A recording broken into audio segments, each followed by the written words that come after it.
What's up, Eagles Nation? We're at week 9. Week 9 means it's bye week. I got the coldest panel in the game. Here, the same faces, same energy, sharper insight.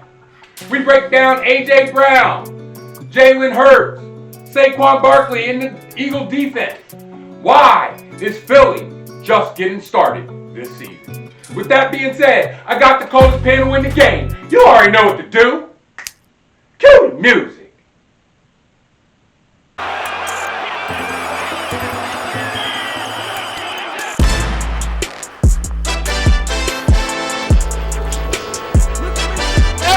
Welcome to the Sky, where we give our epic perspective in an imperfect sports world. Now let me introduce you to the coldest panel in the game.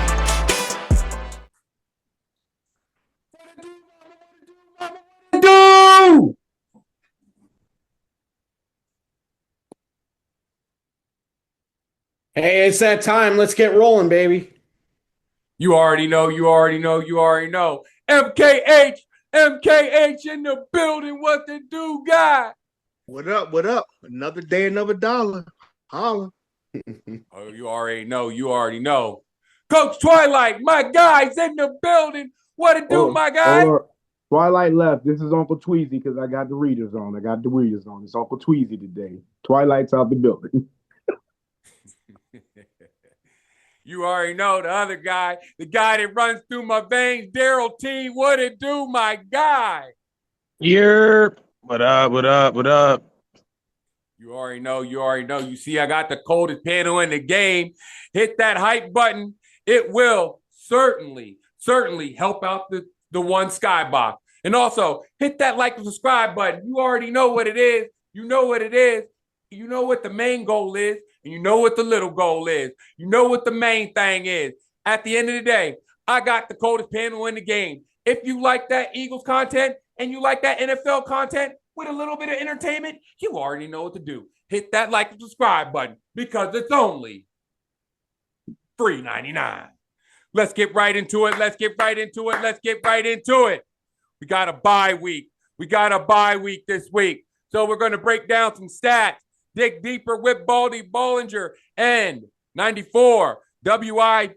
The hype is coming, y'all. The hype is coming. Let's start with Vic Fangio and the Philadelphia Eagles defense. Mike,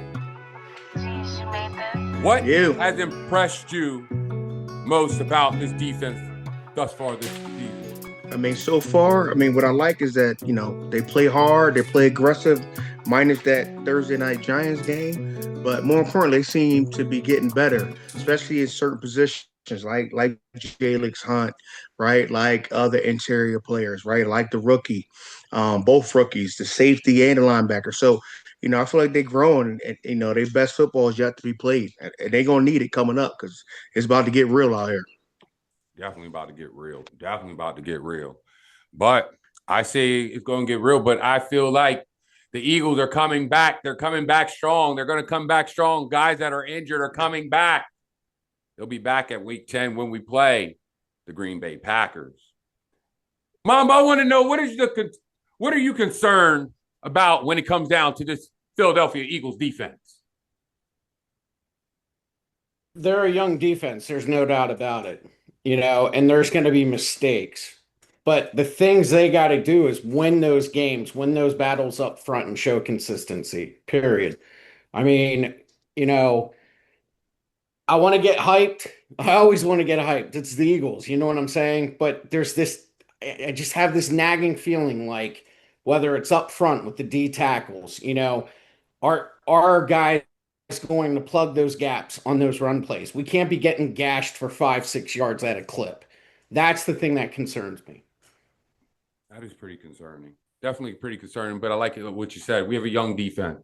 But the one thing I love about the young defense is if the young boys is under Vic Fangio and he goes ahead and he molds them the way he gets them, it's going to be a very young, dangerous defense like they were last year. I want to know what impresses you guys about this Philadelphia Eagles defense. But what is also concerning to you guys about this Philadelphia Eagles defense? I want you to tell me and comment below. Right now, let's look forward. Let's look forward right now. The Eagles are 6-2. Jalen Hurts thrown 15 touchdowns, only one interception through 8 weeks.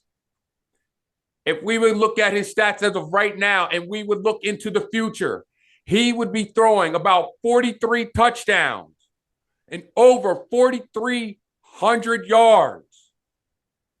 Only 5 rushing touchdowns right now.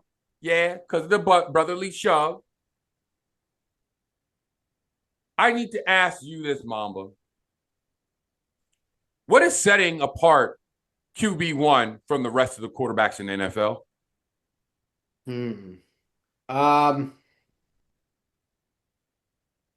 I just think his mindset right now. I think mentally he's there. You see him on those intermediate throws wanting to go more across the middle. You see him even with the outs. We're not looking at just like 5, 6, 8 yards. We're looking 10, 15 yards downfield. And in the past, those intermediate routes is where Jalen struggled. That's where a lot of his balls went sailing over deep to the safety, and we saw interceptions occurring. This year, there seems to be better zip, better pop on that pass. Receivers are running clean routes. They really are. I mean, Devontae's making great breaks across the middle, not to mention his outs. And when you have a guy like A.J. Brown that can draw 2 defenders downfield, that opens up those intermediate routes where he can complete those balls. So he's doing what he needs to do, getting him back under center instead of, doing a read option is helping too. So it's helping that play action fake, whether it's run or play action pass. So that from a perspective, we now see Patullo opening up the playbook and listening to what Hurts has to say. So his leadership's coming through. The leadership showing that he's showing more than just leadership. He's showing the growth, because you got to remember, this is about the 6th coordinator that's been in his ear. That means it's been 6 different types of playbooks he's been in. He's seen it all, ladies and gentlemen. QB1 has seen it all. And right now, you're seeing the maturation of Jalen Hurts. Jalen Hurts is opening it up to a whole different level, the check downs. He's seeing everything right now. It's like the game is starting to slow down. I want you guys to comment. What is putting him above every quarterback in the NFL? Comment below. Darrel, with that being said, should he be in the MVP conversation? I mean, I think he's exactly where he needs to be. His numbers are impressive, but if my numbers are correct, 7 of those 15 passing touchdowns came in the last 2 games. So it has to be said of what was done the 6 games prior. You know what I mean? He's always a winner. You know what I mean? He always has a winning attitude. There ain't one game that he's ever out. But I think his numbers are starting to parallel his winning mindset. And you know what I mean? I think if he stays on the trajectory that he's on, I think Patrick got the spot right now. But I mean, if he in the next 2 weeks does what he did in the previous 2 weeks, he'll be in the same spot that Patrick is now. I think Jalen Hurts understands it's a marathon, not a sprint. You know what I mean? You don't got to be first in MVP in week 8. You know what I mean? So It don't matter. Yeah, there's no midseason MVP. Absolutely. Ask Carson Wentz. Yep, those are great. Hurts cares about Super Bowls anyway. He don't even care about MVP. He cares about legacy. Yep. Absolutely. Right. Yeah, I mean, I think we've seen the growth of him. I think that we're seeing, a lot more like his mindset, like Mamba said, his mindset's been great. Been good against the blitz. He's been good on the check downs. He's been smart and safe with the ball, right? He's been smart and safe with his body as far as sliding and getting out there. I think that he's showing that he can win in a variety of different ways, whether it's putting up 4 or 5 touchdowns if needed, or throwing for 180 yards and just rush for a touchdown, right? Because at the end of the day, Jalen is about winning, and that's everything about him that we love as Philly fans. So we'll take it. We'll take it. All he is about is winning. Stats can look beautiful, but at the end of the day, There's only two letters that matter at the end of the game, either the W or the L. Enough said. I want you guys to comment below. What do you feel about Jalen Hurts and his MVP run? Is he in the conversation? And if he's not, comment and tell me who do you think is possibly in that conversation in the MVP race. Comment below. Hit that like, subscribe button if you want more Philadelphia Eagles and NFL content. Every time you hit that like and subscribe button or you comment on one of these videos, you might get me or one of the coldest panel in the game comment on your comment. All you have to do is hit that like, subscribe button, and also comment below. Back to our show. Coach, we're now in the bye week. We're in week 9. We're in week 9 right now. If you were an Eagles fan, how would you handle this bye week?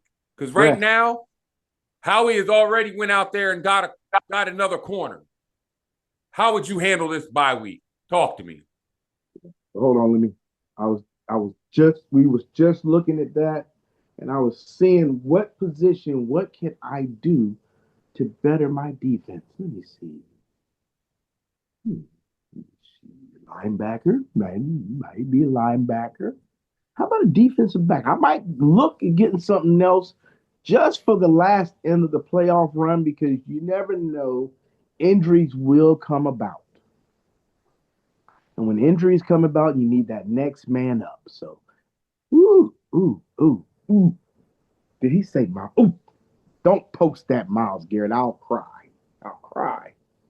But I would look at getting another player to be able to solidify my defense. I'm not saying the defense is bad, but you always have that one guy who can come in and be a game changer, just in case of emergency. Unfortunately, Dallas didn't do that, but that we're not talking about the Cowboys or how Dak played and how this immaturity of the football teams,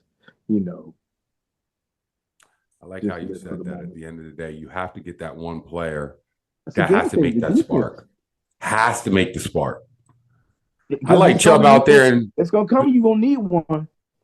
Oh, yeah.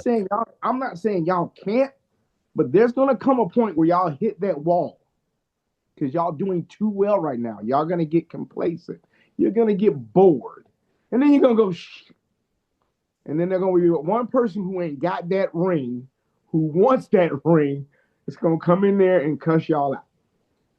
I'm gonna say the reason why I'm going to a little bit go against what you're saying right now is because 2 years ago we did get complacent. You see where we got? You can get complacent again. Yes, we did. We went 10-1, and complacement. We were in the living room of complacement. Complacement was serving us nachos and Doritos. We were super complacent, and at the end of the day, we went 10-7 and got our asses kicked by Tampa Bay. Oh, we know about complacement. And if it's just down the road and just 2 years ago, that's not a long time ago, especially in football years. So we know about complacement. That's not like 5 years ago. That's not like 10 years ago. So we know about complacement right now. Those guys that were on that team were on that team. That core was on that team that lost that year. So complacement, we know about complacement. But I don't think that we're complacent anymore. I think we know what'll happen if the snowball starts to roll. So at that time, we're not complacent. I do not think we're complacent at all. I think that actually already happened, and that Giants game woke y'all up, and ever since then, you've seen like a different Eagles. Oh, the one they lost to. We lost two. We lost those two. Yeah, I think that woke y'all up. In that sense, we've seen it started, like you said, it started snowballing. But at the end of the day, when 2 years ago, when it started snowballing, we never seen anything like that at that point. We were thinking, we're going to get it back. Don't worry. We're going to get it back. Don't worry. We're going to get it back. Got in the playoffs. Don't worry. We're going to get it back. And you're out of the playoffs in the first round. But I see where Coach is coming from. He's not saying like as a total team, like you guys haven't faced complacency. Complacency can rear its ugly head from week to week. Like you get used to certain things happen, and then all of a sudden it's like you're not like I opened by saying consistency. We need that consistency across the board. And I'm not going to throw the player out there that I want, Myles Garrett. I think a guy like that can energize the team. He can do for us what Micah's doing for Green Bay. Let's face it, he could. And whether you look at what the Eagles did when we had that Super Bowl run back in 17, we went out and got Ndamukong Suh, man. We went out and got that Chargers defensive tackle too. Those guys added to the defensive mix did help. They did help in that season. So anything that we get that's a premier talent that wants that taste of a championship, that is going to help you out. It's not going to, I don't think it's going to bring you down. I think it is going to energize you a bit, even more. 30 to 40 million for Myles Garrett. It won't happen. No, even if half of a partial contract, he's not even up for discussion because only some teams could take on that contract. The time to get him was in the offseason. Again, I don't see anybody add no big-time pass rusher. Now, add somebody to help, like a Jay Ajay that can come in and be a backup or add some snaps and do stuff. Yeah, I can see that happening. Like a Bradley Chubb or maybe Jalen Phillips or maybe the kid out of the Jets, Jermaine Johnson. I can see something like that. That'd be great because he's still in the contract. Myles Garrett, that's not happening. Trey Henderson. My job is to play devil's advocate. Oh, of course. No, I got you. I'm just talking about realistic. We can't afford it. So, at the end of the day, guys, I want you guys to tell me, what do you think how the Eagles should handle this bye week? You hear what the panel saying. They need to go after an edge rusher. They're not even worried about the corner. Yeah, we got Michael Carter II. Okay, good to go. We got rid of John Minchie. All right. But at the end of the day, these guys are hitting it right on point. The coldest panel in the game. Sorry about that. Hitting it on point. They want a edge rusher. Coach said, I'm going to shoot for the stars. Let's go out to get after Myles Garrett. MKH is saying, I think we need to get one of them young bulls real quick. Let's see what we can develop with that. Also, he's saying, we're good where we're at. I like what's in the room. We don't need to do a daggone thing. Nolan coming stay back. Off the phone. Nolan coming back. At the end of the day, I want you guys to tell me, what do you guys think Howie should do before the trade deadline? I want you to comment below. Now, even looking at this bye week, our offense has definitely sharpened up. Especially in the last 2 weeks. I want you to listen to what Baldy Ballinger said about this offense. And I want you to hear a little bit about what Nick Sirianni is saying about what's going on with the A.J. Brown situation. Check this out. What is going on with A.J. Brown? I know that's an open-ended question, but what is going on with him? Obviously, I think what you're referring to is probably that, a couple weeks ago. That was a couple weeks ago. It's been business as usual. Really excited to get him back on the field. I've almost forgot about what happened a couple weeks ago. Just working on ways to get better. I know he wants to do everything he can do to get back out there. We're excited to be able to get him back. You can only judge things off your interactions and how they are in the building. And AJ's been great in the building. In my interactions, I'm always in communication with all our guys. Obviously AJ as well. And so looking forward to when he can get back. And I know he wants to get back out there and help us win football. More physical than the Giants all day. It's a screen to Saquon on 2nd and 12. You watch Steen and Toth get out here. Watch what they're doing out here on the perimeter. There goes one. Damn. There goes two. They're just knocking guys down. And Saquon goes for a few, right? And then you watch Lane right here. Lane Johnson, Abdul Carter. He wants to go inside. And they're just sitting on these guys right here. And Jalen gets off. You watch Landon Dickerson here. Free to help out, right? All right? You got a little stunt right there. He's just looking. Abdul Carter wants to come inside. Bam. This knockdowns were vicious. You watch Lane over here on Abdul. Bam. A lot of pin and pulls like this all day long. Then you watch Fred Johnson. Whenever he lines up, at tight end, you just watch him just cave it in the entire side right here. Like just more physical all afternoon long. Reasons why the Eagles were so good in the run game on Sunday was they used a lot of pin and pull. Like Dickerson pins Dexter Lawrence and Toth pulls on Okereke, and Barkley goes for 8 yards. They ran it left and they ran it right. You watch Lane right here on the pin right here by the tight ends. And now Lane gets out wide, and Toth comes out, and Mulata's downfield, and Barkley goes for 28. All right? These pin and pulls were great. You watch Goddard right here on Brian Burns, and he gets Lane out on Banks right here. And there comes Toth pulling around. He was great, by the way, at center all day. You know, and then it was over here on this left side. You're going to get Dickerson and Toth on a gut right here, pin and pull. Here we go. And there goes Bigsby. I mean, 2 backs over 100 yards. Like they've been waiting to get these toss cracks and pin and pulls and some of these plays in the playbook. Last week was play action. This week it was pin and pull, and the offense gets better and better. With all that being said, this Eagles offense run game has definitely stepped up. Especially in that Giants game. A.J. Brown, I really feel it's the same old thing, same old hoopla.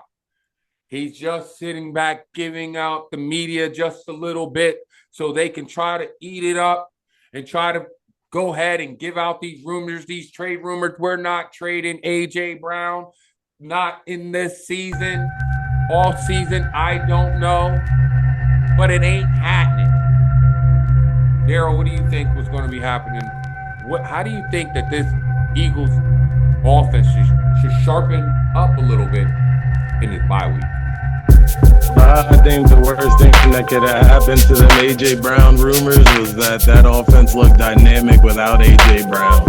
You know what I mean? I've always thought Devontae Smith was a number one, could easily be a number one Heisman Trophy receiver. Sometimes, whether those rumors are true or not true, you just don't want things like that to continuously come into your locker room, whether you could fend them off and push them to the side or not. You know what I mean? We kind of had the same thing with Des Bryant. Rumors would come out. Some were true, some weren't, but all were distractions. You know what I mean? I think that there's a cohesion that could maybe come to that Eagles locker room that would keep the media even further away than they already are without them A.J. Brown situations. Because without A.J. Brown, you don't see Jalen Hurts out, you don't see Saquon, you don't see Devontae, Dallas Goedert. None of them dudes be out like that. You know what I mean? The only thing that the media can really get is them A.J. Brown situations, and they run with it like it's a huge story, but it never really is. But I mean, it's continuous distractions. So, you know what I mean? Sometimes, you know what I mean? I'm over here. I'm a Sixers fan. I be thinking sometimes we got part ways with Joel Embiid. You know what I mean? It's no hard feelings. You know what I mean? He brought exactly what he needed to the Eagles. He did his job. You know what I mean? I'll holler at you, man. I'll holler at AJ if he has 2 more good years. He'll get into the Hall of Fame. You're saying we're not parting with AJ. Abandoned Cowboy season. We're not parting with AJ. Don't worry about that. We're not parting with AJ. Not this season. Not at all. Not at all. Not AJ at all. ain't going nowhere. That cap hit is way too hefty. And at the end of the day, like, seriously, all this has been is just talk about this, that, and the third. But then you're hearing the teammates saying that there's nothing going on. You hear the head coach. Communication is fine. But time he tweets is where it comes out. When he tweets, it comes out. But it ain't because of nothing. It's nothing. So at the end of the day, we're fine. But I do like what you said here. If A.J. Brown didn't wake up, he woke up this week because he's seen he was not on the field. A skinny Batman produced. Dallas Goedert produced. Saquon Barkley produced. Against a losing Hank team. Bigsbury produced. The offensive line produced. QB1 produced. Kevin Petrulo produced. I mean, don't buy into it. Everybody produced.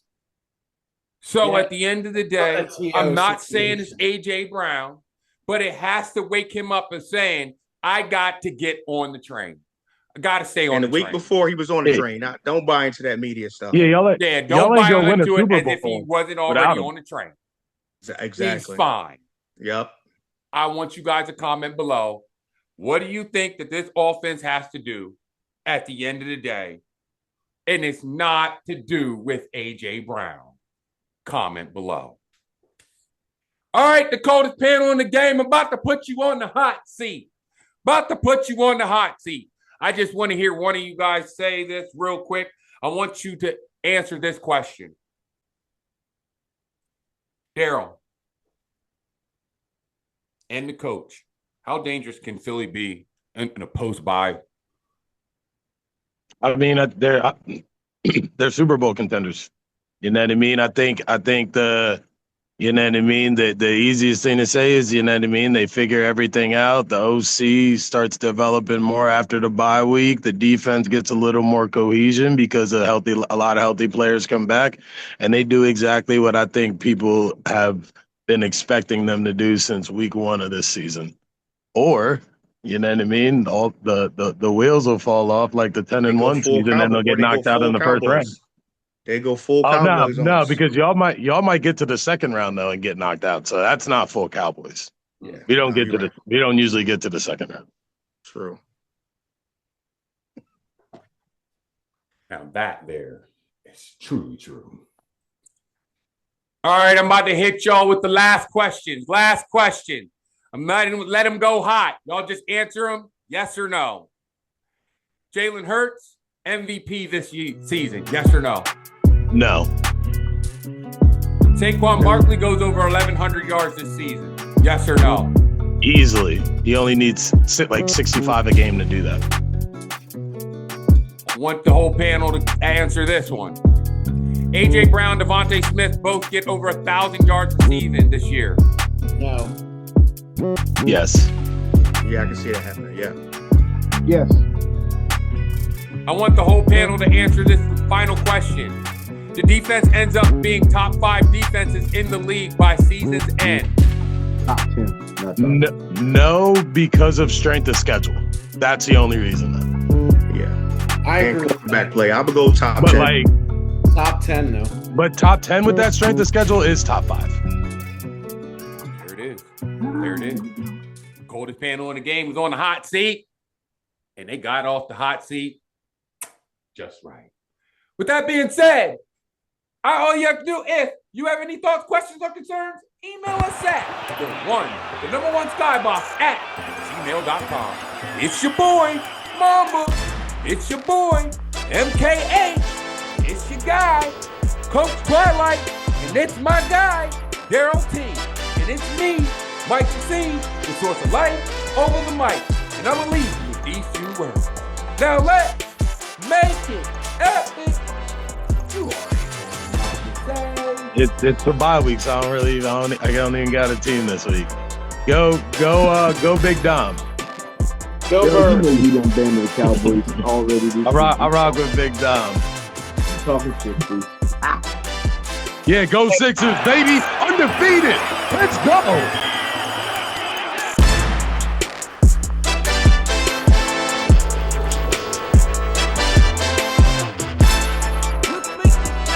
Like this episode, Eagles Nation, the world is good now. Why? Because BG is back.